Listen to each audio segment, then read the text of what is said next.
এই খেলাটা বাবা আরো কিছু খেলা আছে, প্রত্যেকেরই জানা উচিত, খেলার সম্বন্ধে ধারণা থাকা উচিত।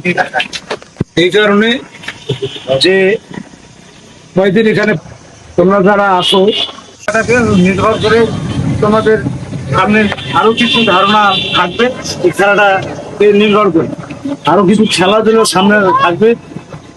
এরপর আমাদের ঈদের পরে এবং কিছু খেলাধুলা হবে স্কুল লেভেলে, কিছু খেলা বাধ্যতামূলক। এই প্রশিক্ষণটা তোমরা সবাই ভালোভাবে দিবা। ক্রীড়া মন্ত্রণালয় আওতায় খেলাধুলা মাঠে অনুষ্ঠিত হতে যাচ্ছে।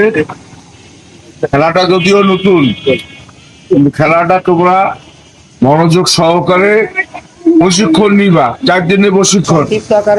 শুভেচ্ছা বিনিময় কারণ বক্তব্য তোমরা যদি ভালো মতো প্রশিক্ষণ নাও, তোমাদের কাছ থেকে বাইর হয়ে যাবে এবং তোমরা পরবর্তীতে লাইব্রেরিতে কোচ হিসেবে কাজ করতে পারবে। তোমরা এই প্রশিক্ষণটাকে ভালো পরবর্তীতে আরো অনেক উজ্জ্বল হবে।